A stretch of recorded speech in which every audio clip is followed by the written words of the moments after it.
Good afternoon and welcome to today's webinar, Managing the State of Disaster Philanthropy 2020. I'm Patty McIlreavy, President and CEO of the Center for Disaster Philanthropy. Today's webinar is a special showcase of the 7th annual report, Measuring the State of Disaster Philanthropy 2020, Data to Drive Decisions. Today, we will provide background on the project, describe the research methodology, lift up key findings from this year's report, which covers the year 2018, and hear about the impacts and recovery, specifically in North Carolina after Hurricane Florence and California after the Camp Fire. First, a few housekeeping items. This webinar is being recorded, and you will receive the link in a follow-up email.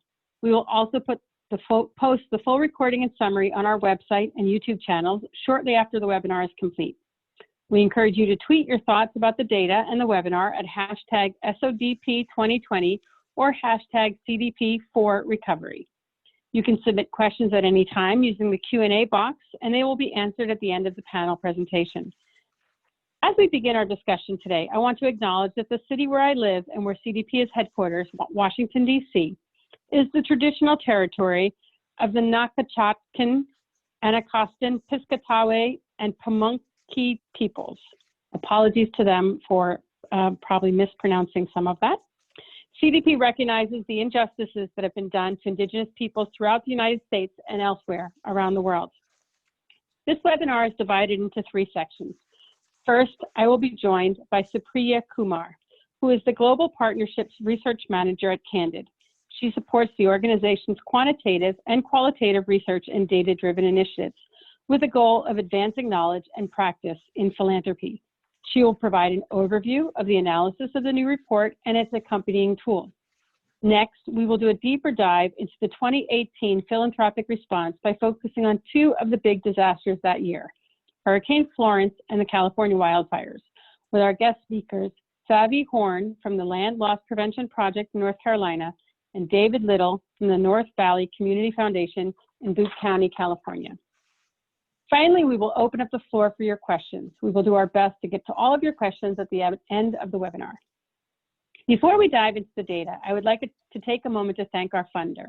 We appreciate the generous financial support from the Leona M. and Harry B. Helmsley Charitable Trust in funding the creation of the report and the webinar. This webinar is co-sponsored by Candid, the Funders Network, United Philanthropy Forum, North Carolina Network of Grantmakers, Southeast Council of Foundations, the Florida Philanthropic Network, Philanthropy California, and Council on Foundations. Before we get to the heart of the report, I'd like to introduce Stephanie Cuskley, who is the Chief Executive Officer of the Helmsley Charitable Trust. Stephanie will offer a few words of welcome as the funder of this report. Good afternoon, all. I'm so pleased that you've all joined us today. As we all know, between COVID and a hurricane season in which we've run out of names, this is a particularly timely topic. And if I ask for a show of Zoom hands as to institutions who have directed efforts or funds this year to support needs due to either of these, I'm sure it will be virtually everyone on the call. At the same time, I'm also sure we've all invested in a wide variety of ways, focused on responding to the needs of the specific communities we serve. And indeed, that is the beauty of philanthropy, that as a sector, we can be nimble, and when crisis hits, we each have our networks and partners to help us drive the biggest impact we can. The Center for Disaster Philanthropy and Candid are an important part of that network. They do an incredible job of collecting and analyzing relevant data, like the report we're marking the release of today. And it's work we can all learn from, and then can help us all better prepare and respond to future disasters. Notably, this report highlights that the bulk of funds go to in-the-moment emergency response needs. These needs are critical. People need, and it's only human to want to help when disaster strikes and when we see human suffering. Yet the report also highlights the importance of longer-term recovery needs. It is not always obvious in the immediate aftermath of a crisis what a community will need over the long term. And longer term recovery work can help us all build back better so that we are all on firmer ground and better able to respond to the next crisis. Finally, the report raises the question of the importance of long-term resilience building as both a recovery and as a preventive measure. How can we prepare today for future crises? Needless to say, it is an incredibly tough balance to strike. Our fiduciary responsibility as funders is to ensure that dollars and efforts have the greatest impact. Where to invest our efforts is an unending question. And this report spurs us to think about these questions ever more deeply. You'll hear more about all of this and more from today's excellent panelists. But before they get started, I do want to congratulate both CDP and Candid for pulling together this comprehensive report. We here at Helmsley are very proud to support this important work. It helps us all be smarter as a sector and helps us all think more deeply about these very important questions. And with that, I'll pass it over to Patty. Thank you, Stephanie. We could not have done this research without your support, and I also really appreciate the words on all the challenges that foundations face and how this report helps them in making those decisions.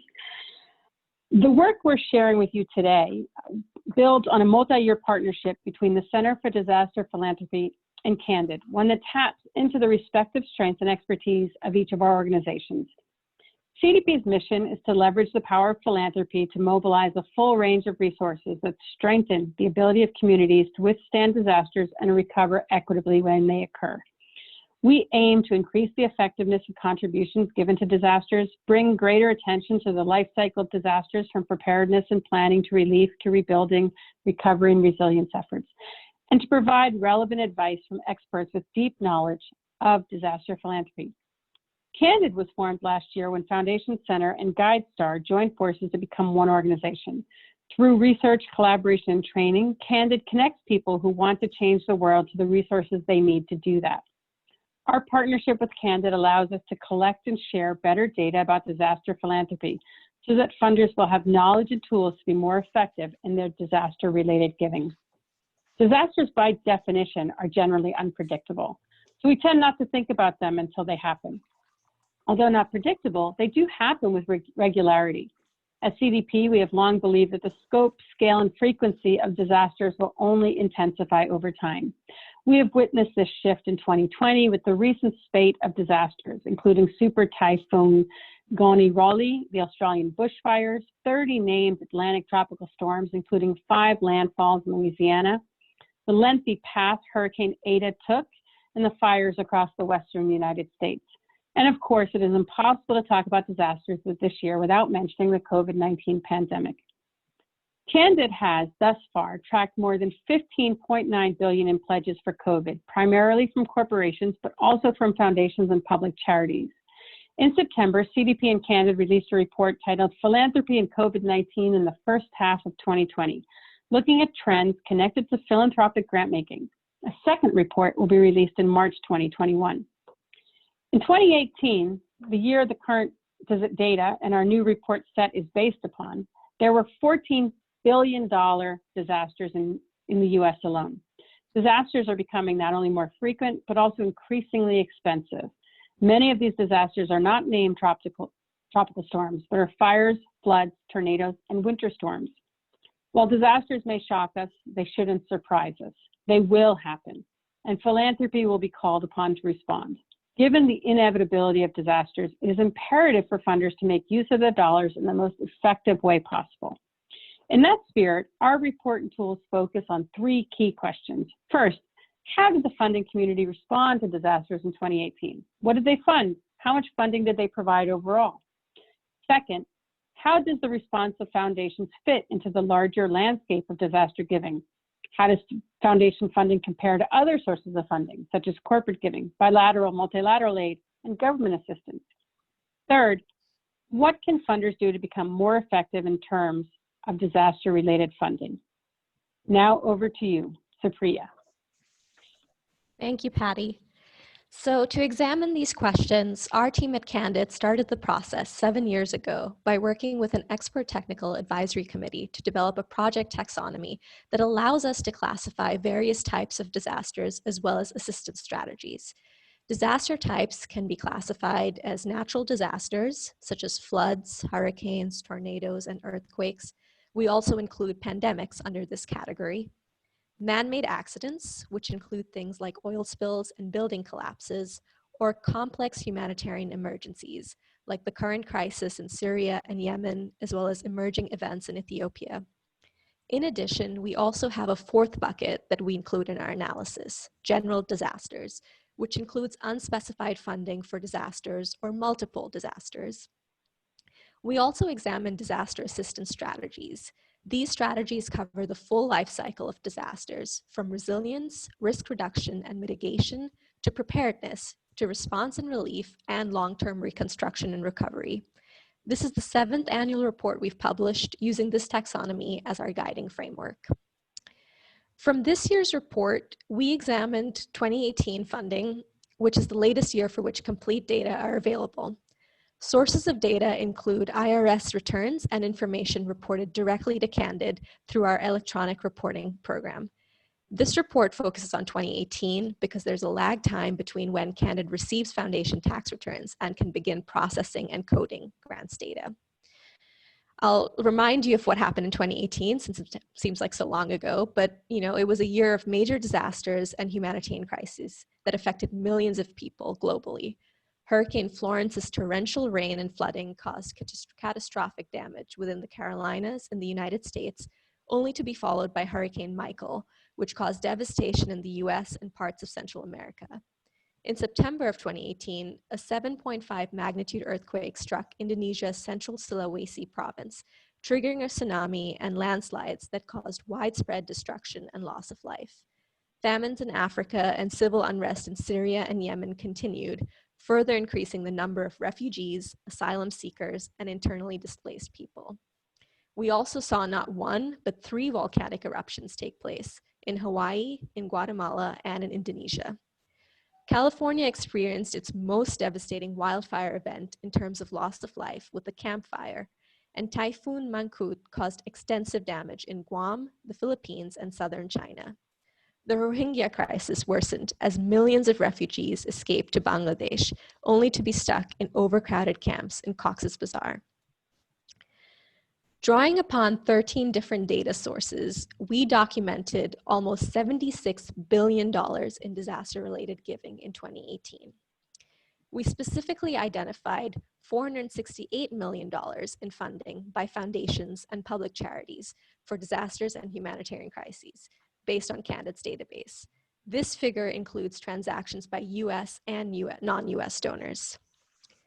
Just over half of the funding by foundations, over 52%, went to natural disasters.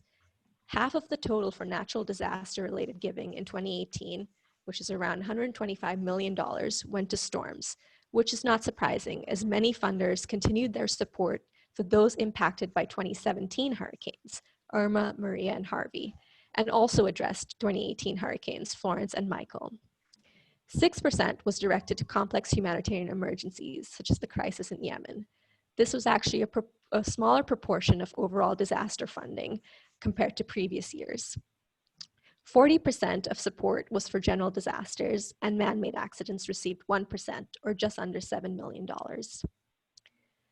With respect to assistance strategies, the largest proportion of foundation funding, 50%, went to response and relief efforts. 12% was directed toward reconstruction and recovery, while only 2% went toward resilience measures and 4% to disaster preparedness.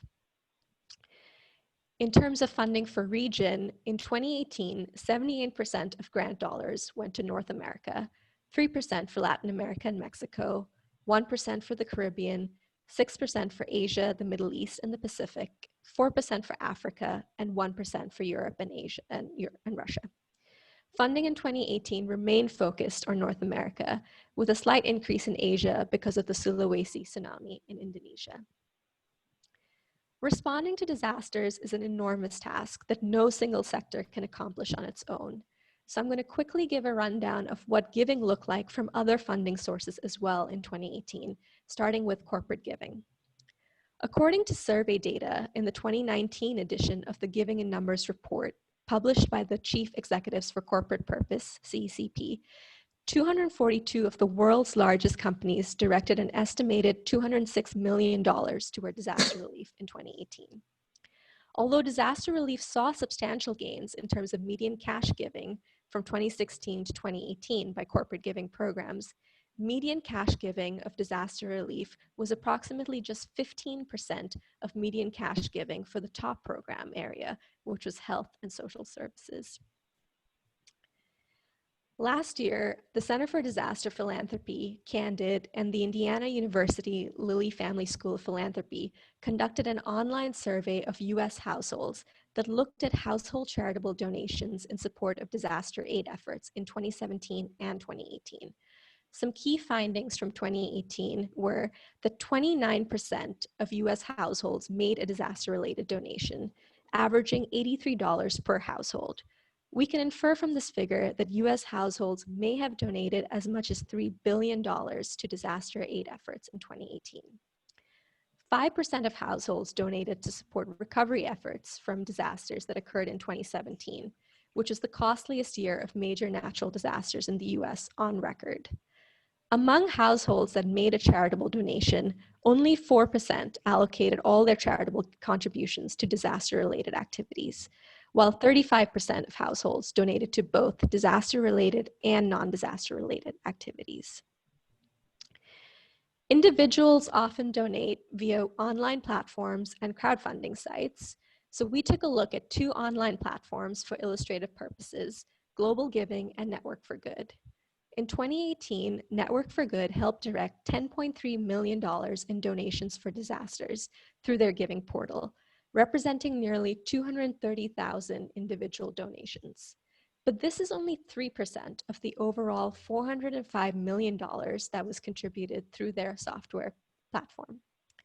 Global Giving raised $9 million for disasters in 2018, supporting 276 projects. This is only a third of the amount they raised for disasters in 2017. The top funded disasters from Global Giving were Hurricane Maria, the California wildfires, Hurricanes Florence and Michael, and the Indonesia earthquake and tsunami. Individuals are also increasingly giving through donor-advised funds, such as those managed by Fidelity Charitable and Vanguard Charitable. Based on 2018 data, individuals gave $25.2 million through Fidelity and $9.2 million through Vanguard for disasters and humanitarian crises, a significant decrease from the previous year. But by far, the largest flows of aid for disasters and humanitarian crises come from governments through bilateral aid to other countries. Official development assistance by 29 government members of the Organization for Economic Cooperation and Development's Development Assistance Committee, DAC, totaled $21 billion for disasters in 2018. 62% of this was for complex humanitarian emergencies and only 10% for natural disasters. Non-DAC government donors and multilateral organizations contributed an additional $5.6 billion, with 90% given to complex humanitarian emergencies and less than 1% to natural disasters in 2018. In terms of support for disasters within the United States, we see that FEMA distributed $11.2 billion in grants and assistance for domestic disasters in 2018, which was a decrease of $4.4 billion from the previous year. Of this money, FEMA distributed $9 billion for storms, $1.4 billion for wildfires, and $623 million for floods. The top recipient locations were Puerto Rico, Virgin Islands, and California. The Department of Housing and Urban Development allocated $34.5 billion in 2018 to states and local governments to recover from 2016 and 2017 disasters, which included Hurricanes Harvey, Irma, and Maria, and the Louisiana floods. This is an increase of over $32 billion compared to the previous year. Grantees directed their money towards eligible disaster recovery activities, which included housing rehabilitation, public improvements, and economic development. Finally, the U.S. Economic Development Administration, who is actually our latest data partner for the report, invested approximately $125 million in 67 projects that supported a variety of activities, including infrastructure, planning, research, technical assistance, and access to capital to help communities and regions recovering from hurricanes Harvey, Maria, and Irma, and other major disasters build the capacity for economic development. So when you put all of those sources together, we could see that at least $76 billion was directed towards disasters and humanitarian crises in 2018. And only 468 million of that was coming from institutional philanthropy. So philanthropy is a piece of that bigger, wider picture. I just wanted to show a quick breakdown of all the different sources, so you can come back to the slide later to get a sense of how the numbers compare with each other. In terms of funding trends, Candid and the Center for Disaster Philanthropy have now been tracking grant making for disasters for over the past 7 years. And we've looked at the funding by 1,000 of the largest US foundations. And this shows that foundations have contributed an average of $180 million per year for disasters between 2012 and 2018. The Bill and Melinda Gates Foundation has consistently been among the top 5 disaster donors since we began our analysis in 2014. I've covered a lot of information and data in the previous slides, so please feel free to put any questions you have in the Q&A box. You can also reach out to me later when you've had the information sink in a little bit more and email me with any follow-up questions. But with that, Patty, I'll turn it back to you.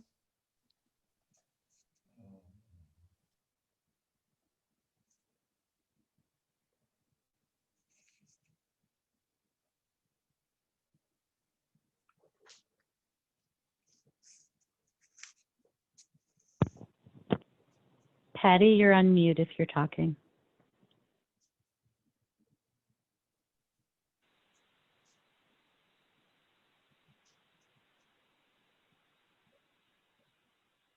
All right, this is Tanya. I'm going to jump in until we get Patty back. Can you hear me? Thank you, Supriya, for.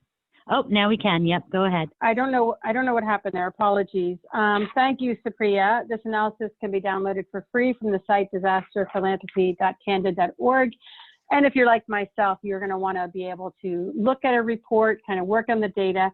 And so that downloadable PDF report is complemented by the Measuring the State of Disaster Philanthropy dashboard, which allows users to interact with the data based on their specific area of interest. The dashboard provides analysis and aggregated data.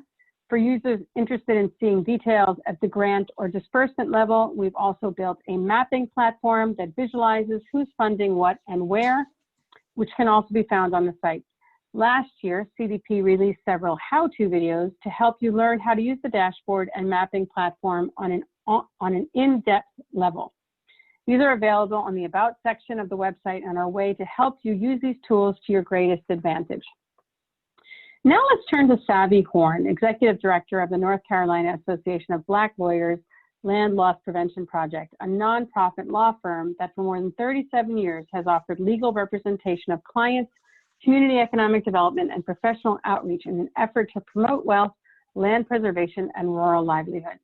As a state, regional, and national non-governmental organizational leader, Savi has been instrumental in addressing the needs of socially disadvantaged farmers and rural communities. Welcome, Savi. To start us off, can you provide a brief overview of the African-American land loss in North Carolina so our listeners can understand why it was such a big issue during Hurricane Florence? Okay, well, I would just like to thank everyone and for this invitation to participate and for the support we have gotten from the center. Next slide, please. So this slide purpose is to just give you a generalized background of what we face. So the period 50 years after the Emancipation Proclamation saw the greatest amount of Black farmers, roughly close to 1 million, owning 16 to 19 million acres of land. And this number began to decline during the Great Depression of the mid-century, the first quarter of the 20th century.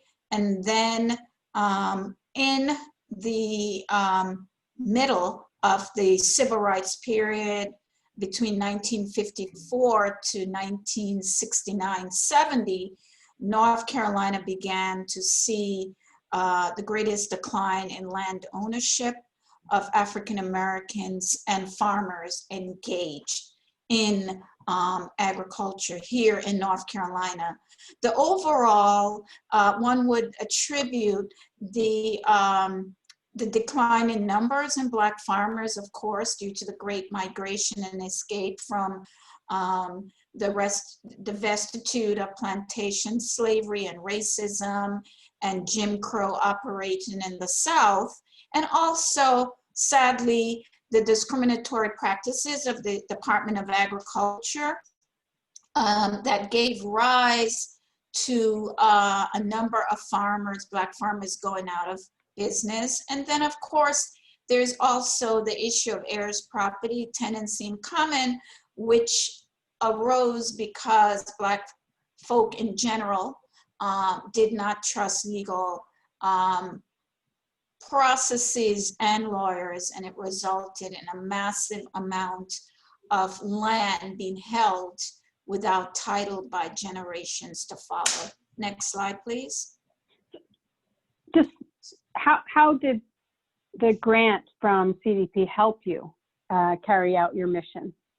Well, it came at a very critical time, that as we began to see the devastation meted out by Hurricane Florence, followed up by Hurricane Michael, we began to notice the needs that were very prominent on display for our farmers. Farmers were looking to access FEMA and USDA programs, and the grant allow us to rapidly deploy our workforce and partnerships in the state to address the emerging needs. It built on tractions that we had already laid, but it provided us with the opportunity to reduce debt, to help farmers manage transactional nature of post-recovery, and to secure their asset during and after these mega storms. We also were able to provide direct legal assistance across the disaster zone that greatly benefited the farming communities in these counties, as well as to provide them with information and technical assistance and legal representation to get back on their feet, to help them with planning and business structure and getting the assistance that they need. Next slide, please. So if you look at this number, it's an amazing number for us, because during the period of this grant, we were able to consolidate, negotiate, and perform transactional work that resulted in over $1.1 million in relief for our clients. We were also able to assist with getting information on foreclosure prevention and providing information to close to 600 households and individuals on disaster-related programs, as well as relief that they were entitled to. We also were able to do some front-end representation to stem the tides of land loss through heirs property by performing wills and estate planning, numbering up to 235. Next slide, please. So we feel that through our robust intervention on behalf of our staff and our partners, we were able to make a lot of impact. One of the most heartwarming impact, I would say, is a group of Latinx farmers, mostly, they were all women, and decided that they needed to be proactive to feed their community and their families. They secured land, we provided technical assistance to them, and they were able, along with their partnership with local food bank, to address food insecurity needs immediately following the hurricanes and continuing to today. Next slide, please. So we find that in and around and beyond a disaster, we need to be able to organize not just only the communities, but also county governments to be proactive in a very collaborative way with community-based organization and legal services provider to begin to shape what the post relief looks like. And we were also able to address critical food needs during the COVID pandemic by working the base of county governments and our goodwill in the community and with non-governmental organization and community-based organization. Through all of this, we were able to coordinate and provide financial support for farm business, for producers, to really pull together what some now call micro aggregation, going to the local farm gate, organizing farmers to feed their communities with the assistance of land loss and philanthropic money flowing through donations. Next slide, please. Well, I really feel that this grant came at a very critical point to enable us to do more strategic collaboration and to get wins within the 2018 Farm Bill. This Farm Bill has advanced its equity as we would have liked. And for the very, very first time, we were able to secure provisions in the Farm Bill that would directly impact heirs property producers through an arrangement with the Farm Services Agency. There will be funds flowing through intermediaries so that individuals will be able to access resources to address titling issues.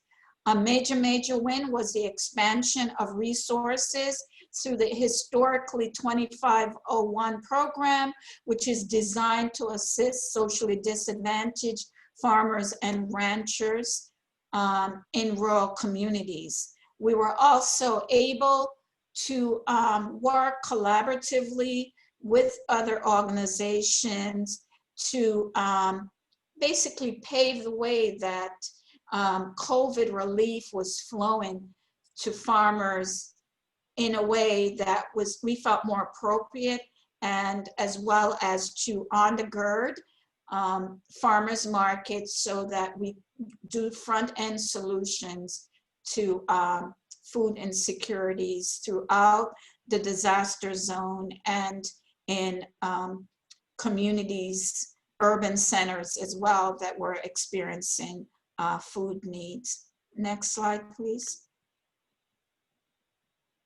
So that we find today is that there are continuing need to advance equity across the board in order to really fulfill the needs that we see expressed in communities amongst the farming communities.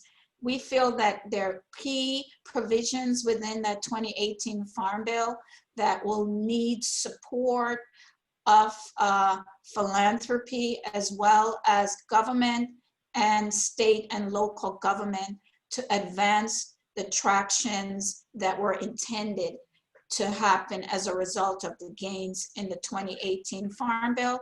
There's also the need to continue to make available legal instruments that would secure African-American farmland as well as homes.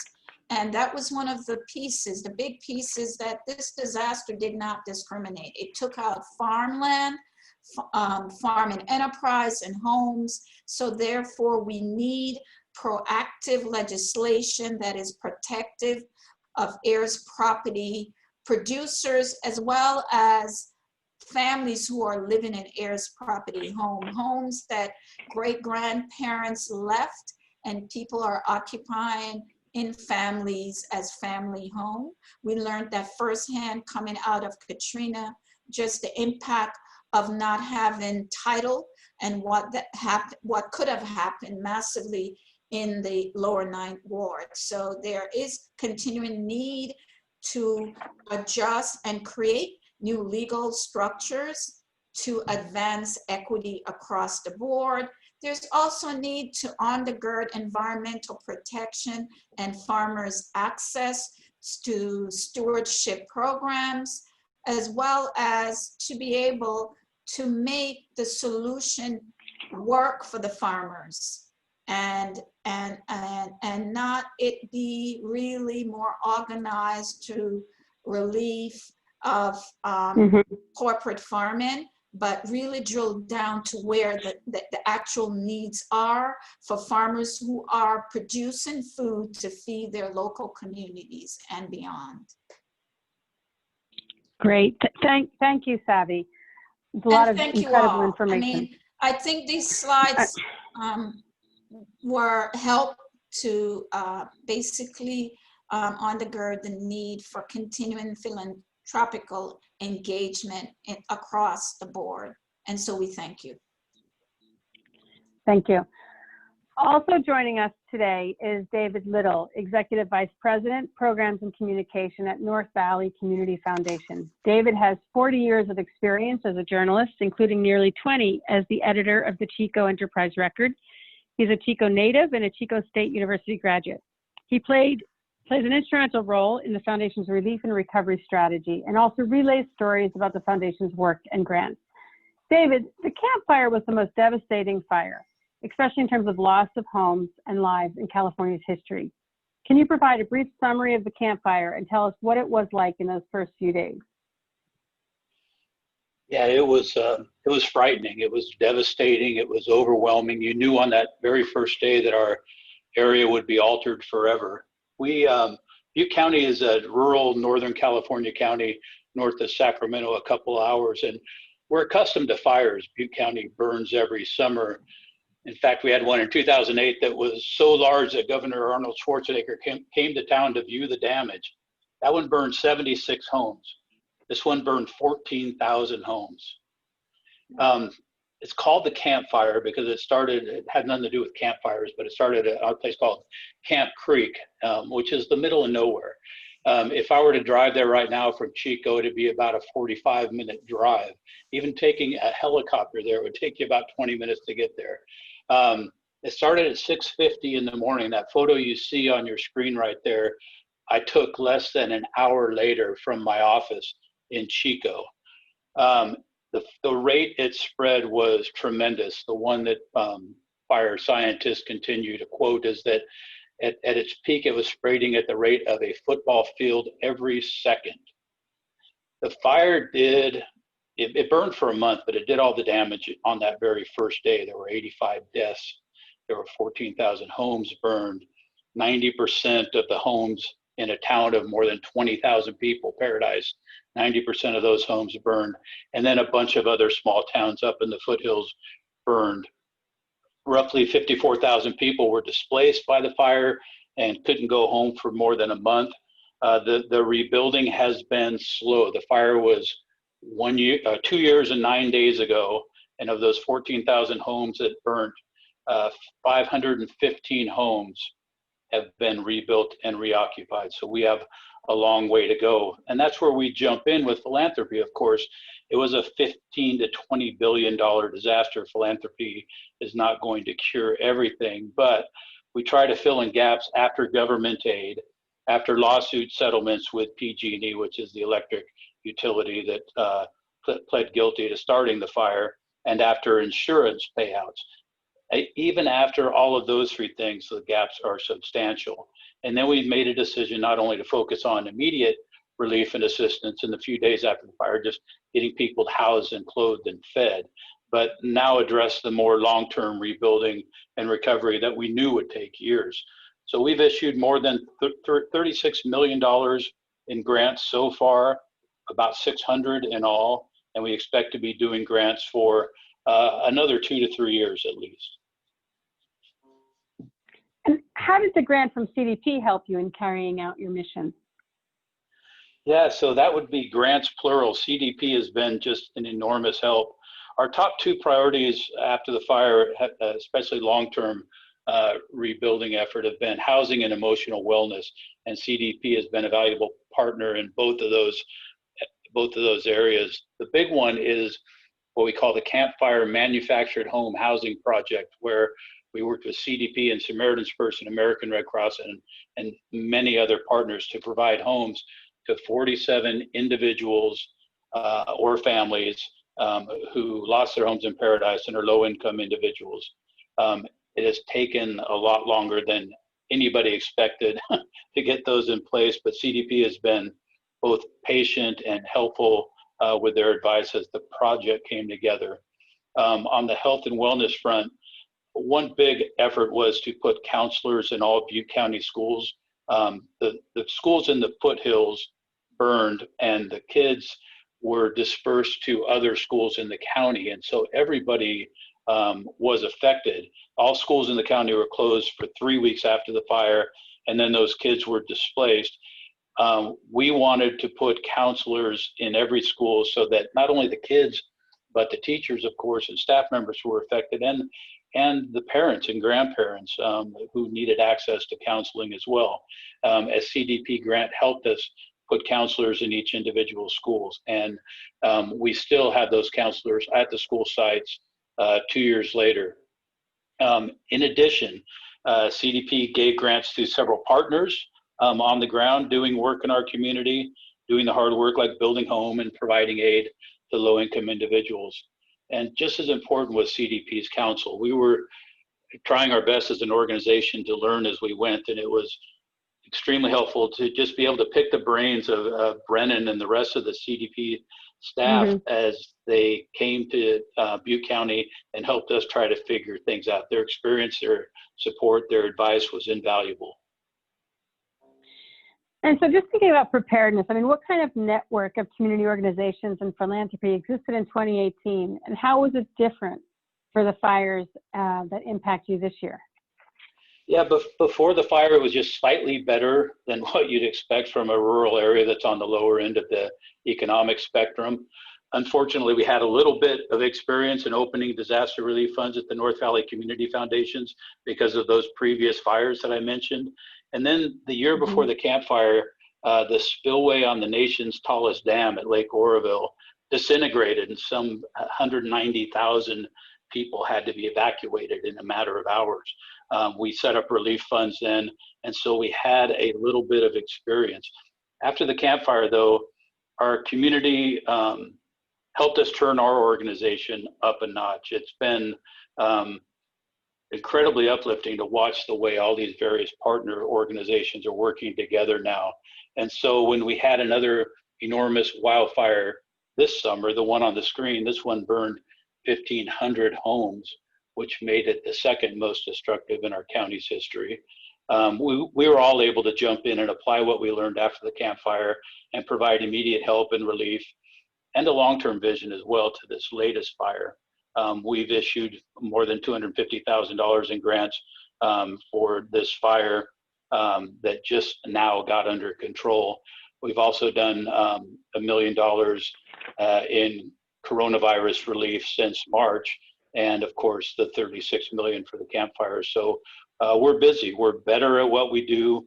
We have incredible donors who jumped in to help, and have a county full of helpers and relief organizations that are all trying to minimize damage in an area that really deserves a break. Yeah, no, it's a hard year in many ways. Thank you, David and Savi. Your discussion has provided us with a very realistic and honest picture of life in North Carolina and Butte County, California, following Hurricane Florence and the Camp Fire. And we wish you well as you continue to support the recovery work from these disasters that will have a significant impact for years to come. As you've heard today, CDP and Candid documented over $468 million flowing from institutional philanthropy into disasters and humanitarian crises in 2018. A substantial number, dwarfed only by the giving across all sectors, totaling $76 billion in 2018. So that's $468 million from institutional philanthropy, but $76 billion across all sectors. And as we heard from David and Savi, gaps still remain. It is imperative the larger network of government, private, and corporate donors build partnerships that can help maximize and leverage limited dollars. The tools that CDP and Candid have developed can help donors understand the funding landscape more fully, allowing you to identify opportunities to address funding gaps, increase collaboration, and make more strategic decisions. We ask that you help us to make these tools more robust. We invite foundations and corporate donors to share their data with us directly. One of the challenges in reporting is that we often have limited information about what disaster assistance strategies are being employed. When sharing data, we invite funders to provide more precise descriptions of what is funded so that we can portray more adequately how donors are investing across the disaster life cycle. Additionally, our analysis relies on publicly available data. We know there is additional giving we are not accounting for, particularly from foundations outside of the US, smaller and regional foundations, and corporate giving. So spread the word. Let us know who we're missing, and invite others to send us their information as well. The more information we have, the better equipped our tools will be to foster greater collaboration and coordination in the field. Please contact Supriya. Her email is supriya.kumar@candid.org if you would like to add your data into the system. We hope one of the takeaways from today's session is the realization that response and relief is just part of the larger picture that takes the full needs of a community after disaster.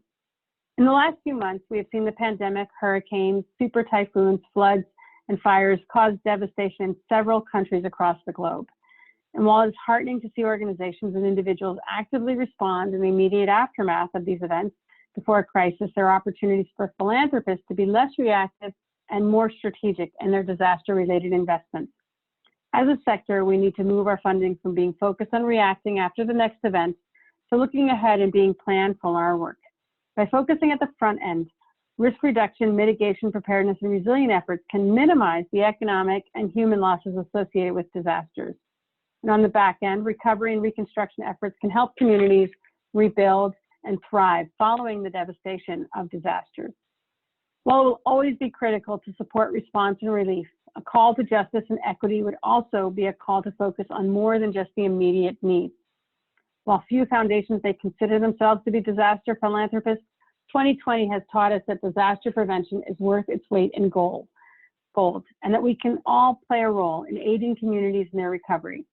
It also has taught us that the demands can seem overwhelming. And this is why CDP advises funders to define a strategic approach to disaster giving. It is likely to be more effective than an ad hoc one.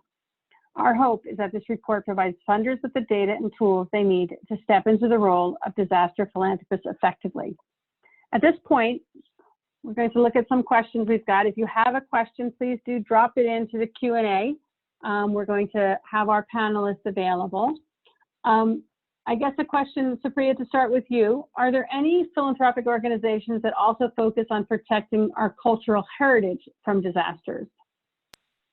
Yes, there are. And this is actually where I'm going to put a little plug for our funding map, because it's a great tool where you can find these organizations that are focused on, cultural heritage or focused on other issue areas like mental illness or, long-term recovery. So I do want to suggest, if you go to our disaster philanthropy funding map, you can actually identify organizations that are focused on tangential issues as it relates to disaster philanthropy. And when I did a quick check, I did see some names pop up like, the Andrew Mellon Foundation, the Pittsburgh Foundation, and others. So I'd recommend using that tool. Great, thank you. Savi, I'm going to start with you with this question. And with the greater frequency and intensity of disasters, are you seeing any change in your discussions with donors or grantees? And then David, I'll come to you after. Yes, I think that we have been experiencing a significant uptick in donor contributions, unsolicited. And so what that means for us is that donors are being responsive to the needs that they perceive that communities have, and their care about seeing people are taken care of and can recover their losses, but have hope for the future. So yes, I'm seeing a significant amount of resources flowing into the region, and we have experienced an uptick, as I said. Let's hope that continues. David, how about you? Thank you. Yeah, on the donor side of things, we are working with many of the same donors who helped us after the campfire, and then came to us during the coronavirus pandemic, and now with this latest fire from this fall. A lot of the same people are the ones who are willing to help, and I think one big reason is they know our area, they have that connection to it. They see another disaster on top of the disaster and want to be able to contribute. And fortunately, they trust us to get the money in the right hands. So that's a big help. On the grantee side, it's the same thing. Many of the same grantees who were helping with the campfire learned how to be a relief organization and are helping with the North Complex fire and with the COVID pandemic. And it really helps us as an organization because we don't have to spend as much time vetting the organization before we give a grant. So the timing, although it's awful, is fortuitous in a way because we are able to work with a lot of the same people on both sides of the equation to get the money where it's needed. Excellent, thank you. Supriya, does the report go into any detail about what preparedness looks like? And could you give some examples of that? So the report doesn't actually do that, but the interactive website and the funding map does. And so you can look at specific grant descriptions to see how funders are responding. And what we classify as preparedness in our taxonomy is early warning systems that are put in place or training material that communities are provided to better prepare. So those are some examples of what preparedness looks like.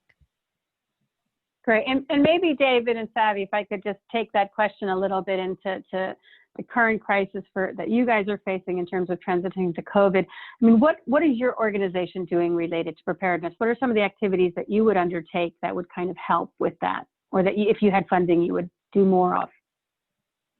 Well, David, why don't we start with you? Oh, sorry. Sorry, we have proven just how important micro-lending is in these small farm communities, and how it has enabled farmers to aggregate produce and deliver them directly to those who are food insecure. And I would say that we had already established under the grant networks, new networks that we were able to use and mobilize to get resources to communities as they identify their needs. So it was not a handout, but the community was very proactive in what they need and communicating that, and we sought to make sure that the needs were met and leverage donors as well as our partners in philanthropy. Okay, David? Yeah, we do a lot with preparedness. I mean, the one thing about the campfire that you can't overstate is that it wasn't a surprise. Anybody who's lived in Butte County longer than 10 or 20 years knows that this was bound to happen at some point. What we can do now when it comes to grants is help rebuild the community in a smarter way with more escape routes for the next time a fire does hit. And also do more in the way of helping them trim brush that leads to these catastrophic wildfires and is so common in our area. The government doesn't do nearly enough to help, but there are a lot of private groups that do fire safe councils and the like that do that type of work. Those are the organizations that need funding, and that's where we have put a lot of money to try to help them build a more resilient community. Good. Right. It's really, really excellent. I mean, it's so important. We're seeing that with COVID right now, that some of the organizations that we've funded in the past for specific disaster response are now better, in their community, are able to transition more easily into working in a responsive way for COVID, and also looking at preparedness, especially related to coordination. So it is definitely something that once you start doing it, once you're aware of it, it gets easier to do the next time. Supriya, a question for you. Is there more research on global disaster philanthropy versus just the United States? I know you captured some within your figures, but if you could highlight on that. Yes, it's definitely something that Candid is very focused on continuing to grow our efforts in. So the 468 million figure does include US and non-US donors, but rightly so, most of it is US based still. We are, especially with COVID, continuing to work with partners, international funding network partners, to try and get more data. And, we have some priority countries on our list that we're hoping to expand.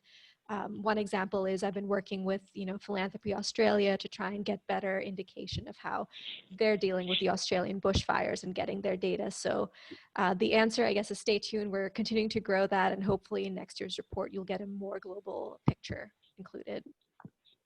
That's excellent. I look forward to that. And Savi and David, one more for you. And David, we'll start off with you. How do you use data in your own work? Why is it important for funders to support this type of research? That's a good question. Data is helpful to us, again, because the disaster was somewhat predictable, and helps us decide where to spend the money efficiently.